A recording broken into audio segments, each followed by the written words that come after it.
लोग हमसे पूछते बाबा तुम टेंशन नहीं लेते, हम कहा हम टेंशन लेने आए, देने आए। कई लोगों को हमसे टेंशन है, हमें टेंशन नहीं है। और मेरे हिंदुओं, तुमने पहलगांव में तो देख ही लिया।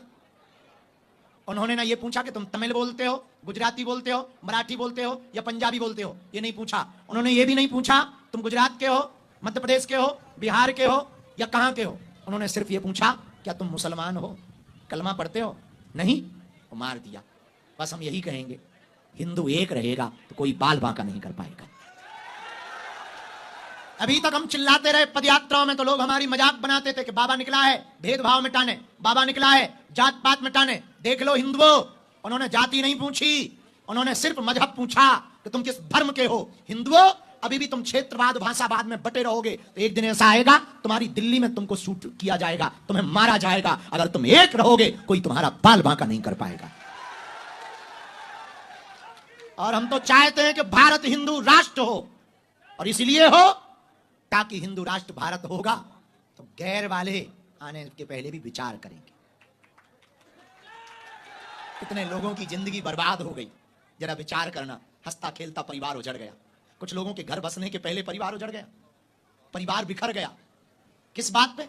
सिर्फ इस बात पे मरे हैं कि वो हिंदू थे, इस बात पे मृत्यु हुई। और ये दुर्भाग्य है हमारा और तुम्हारा। हम तो अपने आप को बहुत कोस रहे उस दिन से कि दुर्भाग्य है हिंदुस्तान में रहकर भी जहां 80% हिंदू हैं वहां हिंदू होना गुनाह हो गया। ये दुर्भाग्य है, हिंदुओं का हिंदुस्तान में होना दुर्भाग्य हो गया। क्यों? क्योंकि तुम बटे हो। क्यों? क्योंकि तुम एकजुट नहीं हो। क्यों? क्योंकि तुम बहुत डरपोक हो। क्यों? क्योंकि तुमने शास्त्र भी छोड़ दिए और शस्त्र भी छोड़ दिए। जिस दिन तुम दोनों लेकर चलने लगोगे तुम्हारा कोई बाल बांका नहीं कर पाएगा, कोई भी बाल बांका नहीं कर पाएगा। और अभी भी भारत के कुछ लोगों को बड़ा मजा आ रहा, अंदर ही अंदर बड़े खुश हैं। हिंदुओं, पहलगांव की घटना के बाद हमने प्रण ले लिया कि अब देश के कोने कोने में पदयात्रा करके हिंदुओं को एकजुट करेंगे। और दिल्ली से वृंदावन हम अपने लिए थोड़ी लड़ रहे, हम अपने लिए थोड़ी चिल्ला रहे, हम अपने लिए थोड़ी 18-18 घंटे मेहनत कर रहे। हमारा तो कोई बहुत फायदा क्या होगा, इससे फायदा भी क्या, घाटे ही घाटे। लेकिन हिंदुओं, तुम ऐसे कब तक मिटोगे? ये तो पहलगांव की बात है, अभी भी पश्चिम बंगाल में देख लो, मुर्शिदाबाद में हिंदू पलायन कर रहा और देश का एक भी मुसलमान नहीं बोल रहा। ये दुर्भाग्य है। इसलिए एक ही उपाय है, हम सबको भय त्याग कर अब हिंदुओं को एक होना पड़ेगा। एक अब आप पूछोगे कि एक होके करेंगे क्या? भारत को हिंदू राष्ट्र बनाएंगे। भारत को हिंदू राष्ट्र बना के क्या करोगे? भारत को हिंदू राष्ट्र बना करके गाय को राष्ट्रमाता बनाएंगे। भारत को हिंदू राष्ट्र बना के क्या करोगे? भारत को हिंदू राष्ट्र बनाएंगे जिस दिन शस्त्र शास्त्र दोनों की शिक्षा दी जाएगी। भारत को हिंदू राष्ट्र बना के करोगे क्या? रामचरितमानस को राष्ट्रीय ग्रंथ का दर्जा दिया जाएगा। भारत को हिंदू राष्ट्र बना करके होगा क्या? राम के होने का सबूत नहीं मांगा जाएगा, और जो मांगेगा वो भारत में रहने का अधिकारी नहीं होगा। भारत को हिंदू राष्ट्र बनाकर करोगे क्या? भारत अगर हिंदू राष्ट्र होगा तो कृष्ण जन्मभूमि के लिए कोर्ट में जाने की क्या जरूरत है? अपने ही ठाकुर जी हैं, हां, लेकिन कानून को हाथ में नहीं लेंगे।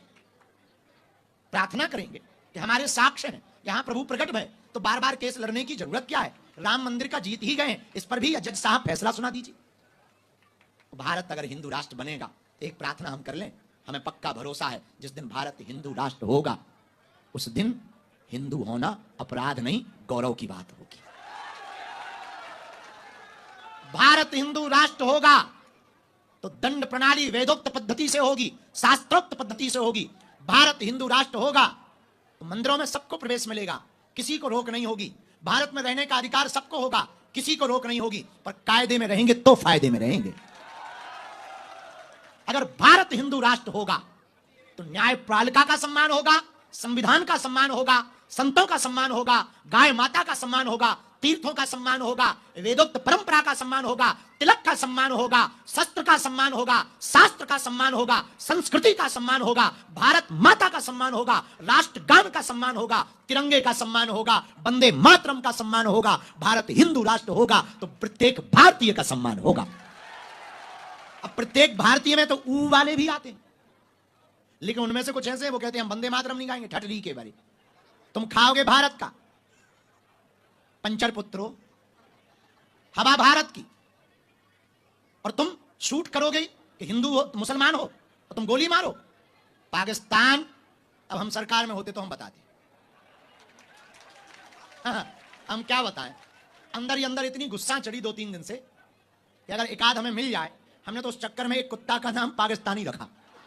आहो, एक कुत्ता का, इतनी गाली बकी उसे। बहुत बहुत निंदनीय घटना हुई, इस सदी की सबसे निंदनीय घटना है। और फिर भी हम लोग बटे हैं, फिर भी हम लोग यत्र तत्र भाग रहे हैं। इसलिए गुरुग्राम वालों, क्या तुम चाहते हो कि तुम्हारे क्षेत्र से तुम्हें भगाया जाए? बोलो, अरे बोलो। क्या तुम चाहते हो कि तुम्हारे मकान पर दूसरे कब्जा करें? क्या तुम चाहते हो तुम्हारे देखते देखते लोग संविधान को ना माने? क्या तुम चाहते हो कि गीता पुराण का कोई अपमान करे? नहीं चाहते। एक ही उपाय है, अगर संविधान के सम्मान को बचाए रखना है, गीता और पुराण के सम्मान को बचाए रखना है, मंदिरों के सम्मान को बचाए रखना है, अपनी संस्कृति को बचाए रखना है, एक ही उपाय है। पूछो क्या? भेदभाव छोड़कर कट्टर हिंदू बनना प्रारंभ कर दो। कट्टर हिंदू का मतलब हमें किसी को मारना, पर जो छेड़ेगा उसे छोड़ना। हाँ, ये भी पक्का है। अब कोई एक गाल में चांटा मारे तो हम दूसरा कर सकते हैं, पर कोई दूसरे में ही मार दे, अब गाल तो बचे नहीं, सामने वाले की 32 उखड़वा सकते हैं। उखाड़ने की बात नहीं की, उखड़वा सकते हैं। कहां से? कानून पे। हाँ भैया, जो घटना हुई बड़ी निंदनीय